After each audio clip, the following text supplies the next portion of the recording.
अस्सलाम वालेकुम। हम क्लास 9 की फ़िज़िक्स का फर्स्ट चैप्टर पढ़ रहे हैं, फिज़िकल क्वांटिटीज़ एंड मेजरमेंट्स। आज का हमारा टॉपिक है stop watch, measuring cylinder and significant figures.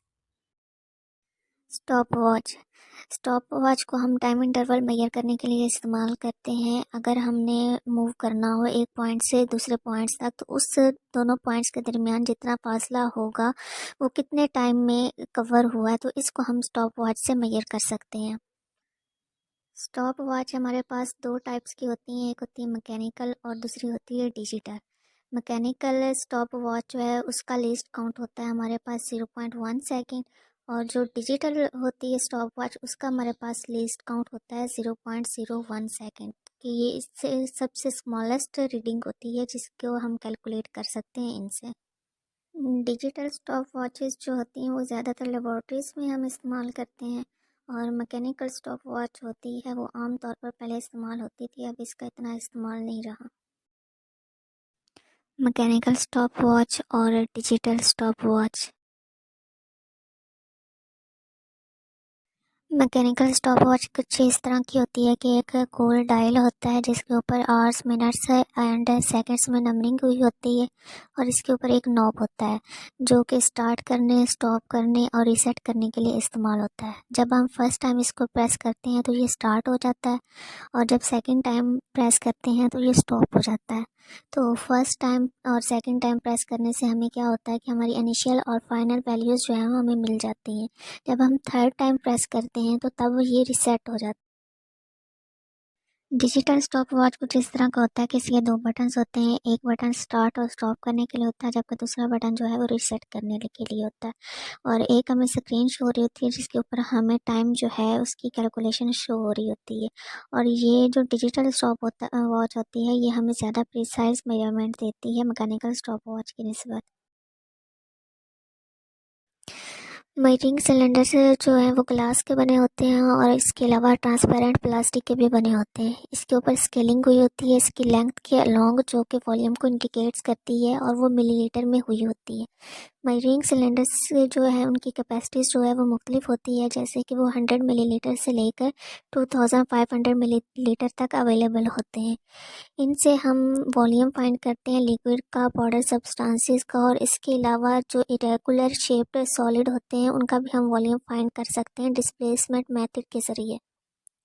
जब हम सॉलिड को पानी में डिप करते हैं तो पानी का लेवल जो है वो राइज़ हो जाता है, तो उसका वॉल्यूम जो है जितना ज़्यादा राइज़ होगा तो उतना ही ज़्यादा उस सॉलिड का वॉल्यूम होगा।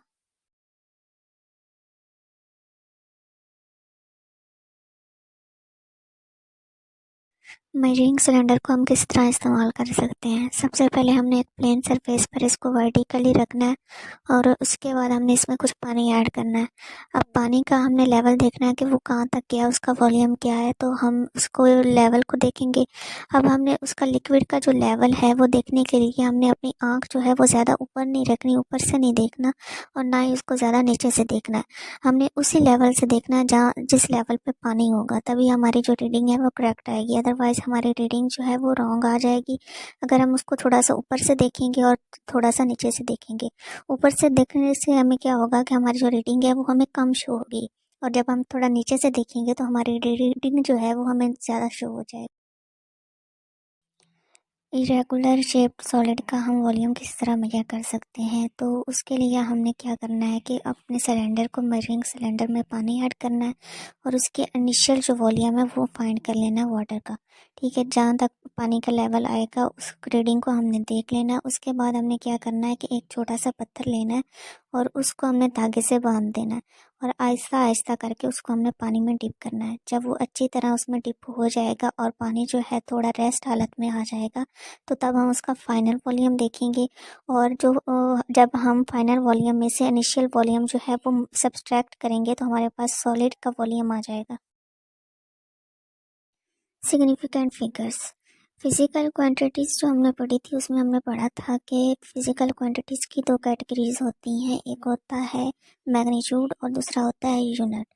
तो तब जो है हमारे पास फिज़िकल क्वांटिटीज़ की सही वैल्यू आती है। अब फिज़िकल क्वांटिटीज़ की जो एक्यूरेसी होती है वो किन फैक्टर्स पे डिपेंड करती है, तो वो एक हमारे पास होता है क्वालिटी। जब तक हमारी क्वालिटी इंस्ट्रूमेंट की अच्छी नहीं होगी तब तक हम अच्छी रीडिंग्स जो हैं वो नहीं ले सकते, हम अच्छी मेजरमेंट्स नहीं कर सकते। हमारी जो रीडिंग्स हैं वो ज़्यादातर गलत ही आती हैं जब हमारी जो क्वालिटी है वो लो होती है इंस्ट्रूमेंट की। और सेकंड फैक्टर जो है वो स्किल होती है ऑब्जर्वर की। अगर एक अच्छा पर्सन जिसकी स्किल्स बहुत ज़्यादा अच्छी होंगी, वो तरीका जानता होगा कि हमने किस तरह की से चीज़ों को ऑब्जर्व करना है, किस तरह से मेजरमेंट्स लेनी है, तो यकीनन उनकी रीडिंग्स जो है वो सही आएंगी और उनमें एक्यूरेसी जो है वो ज़्यादा होगी। और इसके बाद होता है नंबर ऑफ़ ऑब्जर्वेशंस। जितनी ज़्यादा हमारी ऑब्जर्वेशंस होंगी उतनी ज़्यादा जो है हमारी एक्यूरेसी होगी मेजरमेंट्स में। अगर हम 3 रीडिंग्स लेते हैं तो उनमें भी जो इतनी ज़्यादा एक्यूरेट ना हो, लेकिन अगर हम 3 से ज़्यादा लेते हैं, जैसे 6 या 9 लेते हैं, तो उनमें से हमें पता चल जाएगा कि मोर एक्यूरेट कौन सी रीडिंग है हमारी। फॉर एग्जांपल एक स्टूडेंट जो है वो बुक की लेंथ मेजर करता है मेजरिंग टेप से, तो उसकी लेंथ जो है 18 सेंटीमीटर आती है। तो 18 सेंटीमीटर में जो है दोनों नंबर्स जो हैं वो सिग्निफिकेंट्स हैं। तो इसमें जो लेफ़्ट डिजिट है जो 1 है वो ज़्यादा एक्यूरेटली है, जबकि 8 डिजिट जो है वो डाउटफुल है, क्योंकि वो सही हो भी सकता है और नहीं भी हो सकता। इसी तरह एक और स्टूडेंट जो है वो उसी बुक की मेजरमेंट्स जो लेता है रूलर से, और वो दावा करता है कि इसकी जो लेंथ है वो 18.4 सेंटीमीटर है। इस केस में ये जो तीनों वैल्यूज़ हैं हमारे पास, तीनों जो हैं सिग्निफिकेंट है। लेकिन जो 18 है वो दोनों क्या है वो एक्यूरेटली है, और जबकि हमारे पास जो 8 डिजिट है वो डाउटफुल है। तो इसके बारे में हम श्योर नहीं है कि ये सही है या नहीं है।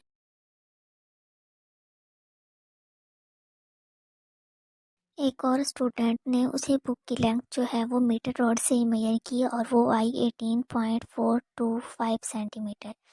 तो अब इसमें इंटरेस्टिंग बात ये है कि उसने भी उसी रूलर से इसकी मेजरमेंट की थी। अब इसमें जो है 18.4 जो है वो तो है सिग्निफिकेंट फिगर्स, ठीक है। और 18 जो है वो क्या है हमारे पास, वो एक्यूरेटली डिजिट्स हैं, जबकि जो 4 है हमारे पास वो डाउटफुल डिजिट्स हैं। अब 2 और जो 5 हैं जो वो हमारे पास सिग्निफिकेंट फिगर्स नहीं है, क्योंकि एक रूलर से हम इतनी प्रिसाइज मेजरमेंट नहीं कर सकते, इसलिए हम इसको नेग्लेक्ट कर देंगे। और जो 4 हमारे पास आता है, 4 जो है हमारे पास वो डाउटफुल डिजिट्स है। वो यहाँ पे 3 भी हो सकता है, यहाँ पे 5 भी हो सकता है, 6 भी हो सकता है। तो इसके बारे में हम कुछ नहीं कह सकते। सिग्निफिकेंट फिगर्स की मेजरमेंट में इम्प्रूवमेंट तब आ सकती है जब हमारा जो इंस्ट्रूमेंट होगा उसकी क्वालिटी जो है वो बेस्ट होगी। सिग्निफिकेंट फिगर्स जो हैं वो क्या होते हैं कि वो तमाम डिजिट्स होते हैं हमारे पास जो हमारे पास एक्यूरेटली नाउन होते हैं, जो एक्यूरेट होते हैं, और एक ऐसा डिजिट होता है जो कि डाउटफुल होता है। जितने ज़्यादा हमारे पास सिग्निफिकेंट फिगर्स होते हैं उतनी ही ज़्यादा हमारे पास प्रिसाइज मेजरमेंट होती है। यहाँ पे कुछ हमारे पास रूल्स हैं जिनकी मदद से हम सिग्निफिकेंट फिगर्स को आइडेंटिफाई कर सकते हैं। जितने भी हमारे पास नॉन ज़ीरो डिजिट्स होते हैं, जैसे कि 1 2 3 4 5 6 7 8 9, जो भी नॉन ज़ीरो डिजिट्स हमारे पास आ रहे होते हैं वो सारे क्या होते हैं, वो सारे सिग्निफिकेंट होते हैं। इसके अलावा जो ज़ीरोज़ आ रहे होते हैं हमारे पास सिग्निफिकेंट फिगर्स के दरमियान में, ठीक है, दो सिग्निफिकेंट फिगर्स हैं उनके दरमियान में अगर कुछ ज़ीरोज़ आ रहे हैं तो वो भी हमारे पास क्या होंगे, सिग्निफिकेंट होंगे। थर्ड पॉइंट है हमारे पास कि अगर एक डेसिमल फ्रैक्शन में राइट साइड पे जो हमारे पास ज़ीरोज़ आ रहे होते हैं वो सिग्निफिकेंट फिगर्स होते हैं। कैसे, जैसे 275.00 है तो 0.00 जो आ रहा है पॉइंट के बाद, फ्रैक्शन के बाद जो हमारे पास 00 आ रहा है, तो ये क्या है, ये सिग्निफिकेंट फिगर्स हैं, ठीक है। और इसी तरह अगर हमारे पास ज़ीरोज़ जो हैं वो लेफ़्ट साइड पे आ रहे हों, जैसे हमारे पास आ गया हो 0.03, तो ये जो ज़ीरो स्टार्ट में आ रहे हैं लेफ़्ट साइड पे आ रहे हैं, ये स्पेस कंज्यूमिंग ज़ीरोज़ हैं, ठीक है, और ये हमारे पास सिग्निफिकेंट नहीं होते। ऐसे होल नंबर्स जिनका एंड जो है वो किसी ज़ीरो पे होता है, वो ज़ीरो एक भी हो सकता है और एक से ज़्यादा भी हो सकता है, और वो ज़ीरो जो है वो बगैर किसी डेसिमल पॉइंट के आ रहे हों, तो उन ज़ीरोज़ के बारे में हम श्योर नहीं होते कि वो सिग्निफिकेंट हैं या नहीं है। इन ज़ीरोज़ के बारे में हम क्लियर नहीं बता सकते कि कौन सा ज़ीरो जो है वो पोजीशन वैल्यू को लोकेट कर रहा है और कौन सा ज़ीरो जो है वो मेजरमेंट का पार्ट है। तो इस सिलसिले में हम क्या करते हैं कि उस क्वांटिटी को साइंटिफिक नोटेशन के ज़रिए फाइंड करते हैं कि कौन सा ज़ीरो जो है वो सिग्निफिकेंट ज़ीरो है। यहाँ पे हम रूल्स को शॉर्टली बयान करते हैं कि फर्स्ट रूल जो हमारे पास होता है कि वो डिजिट्स होते हैं सिग्निफिकेंट जो नॉन ज़ीरो होते हैं। ठीक है, ज़ीरो के अलावा जितने भी हमारे पास डिजिट्स होते हैं वो क्या होते हैं, सिग्निफिकेंट होते हैं। जैसे 27 है तो इसमें हमारे पास 2 जो है सिग्निफिकेंट डिजिट्स हैं। इसी तरह 275 में 3 जो है हमारे पास सिग्निफिकेंट डिजिट्स हैं।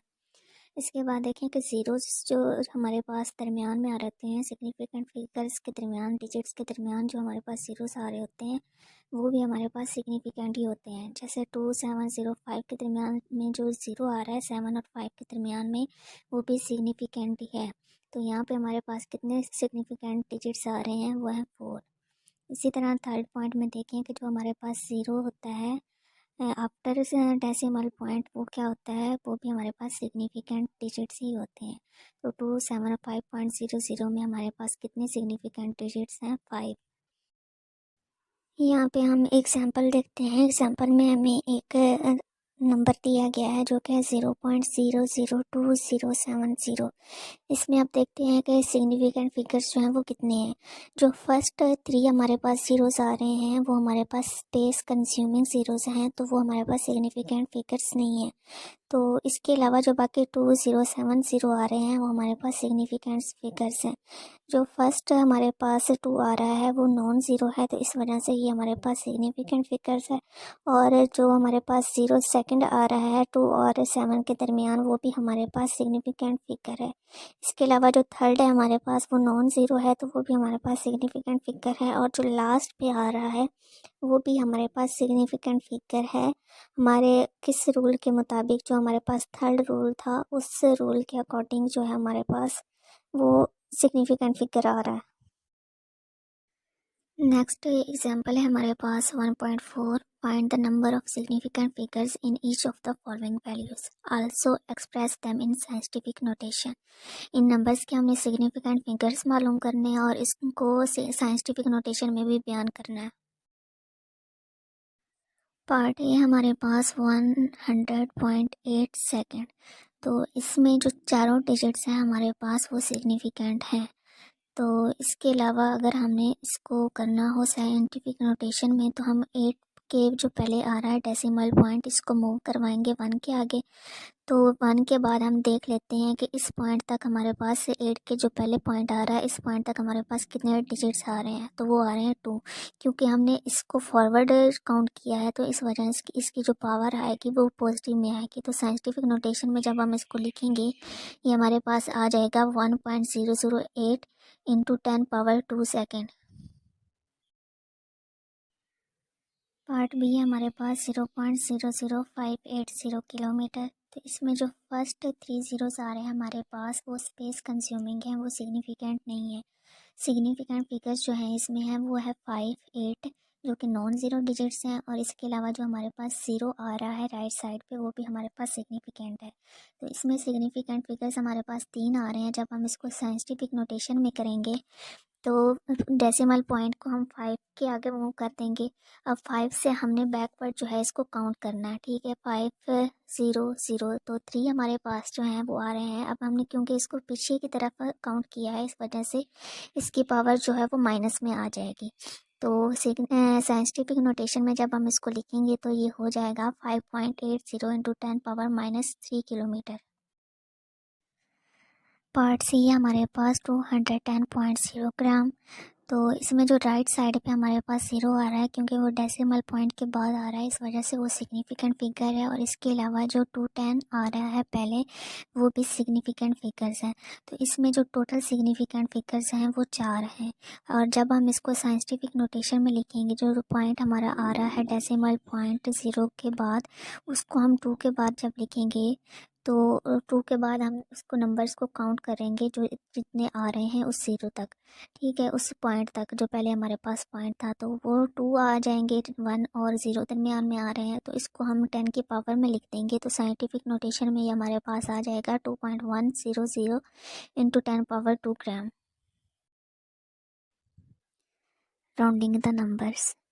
इसमें हमें ये बताया जाता है कि अगर हमारे पास से कोई नंबर दिया गया हो और उस नंबर का कोई लास्ट डिजिट जो है वो 5 से कम है तो उसको हम नेगलेक्ट कर देते हैं, ठीक है। और बाकी जो हमारे पास नंबर होता है उसको हम सेम लिख देते हैं। इससे क्या होता है कि हमारे जो सिग्निफिकेंट नंबर्स हैं वो कम हो जाते हैं, ठीक है। उनके फिगर्स जो हैं उनकी तादाद जो है कम हो जाती है। जैसे एग्जांपल है हमारे पास 1.943। जब हम इसको राउंड करते हैं, अब चूंकि जो इसका लास्ट डिजिट 3 है हमारा वो 5 से कम है तो इसको हम नेगलेक्ट कर देंगे और बाकी जो हमारे पास आ जाएगा वो होगा 1.94।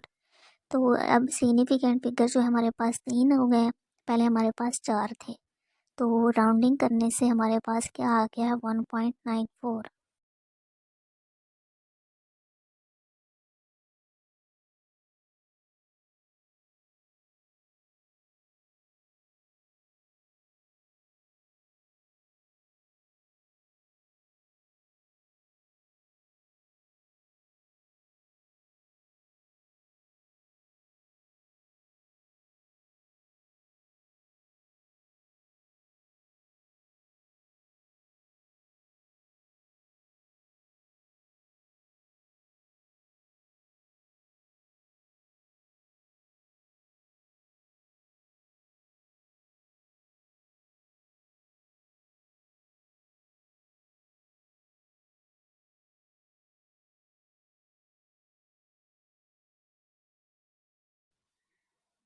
थर्ड स्टेप है हमारे पास, अगर हमारा लास्ट डिजिट जो है वो 5 हो तो उसको राउंड करते वक्त हम क्या करते हैं कि कोई भी उसके जो करीब का नंबर आ रहा होता है, इवन नंबर जो नंबर जो आ रहा होता है वो लिख देते हैं। जैसे हमारे पास एग्जांपल है 1.35। जब हमने इसको राउंड किया तो 5 जो है वो 5 के इक्वल आ रहा है, ठीक है। तो 3 जो है इसको हमने अब करना है इवन नंबर में, तो इसके करीब का जो इवन नंबर है वो क्या है 4, तो हम इसको लिख देंगे 1.4। इसी तरह 1.45 जो है जब हम इसको राउंड करेंगे तो ये भी 1.4 ही आ जाएगा क्योंकि 4 क्या है, एक इवन नंबर है।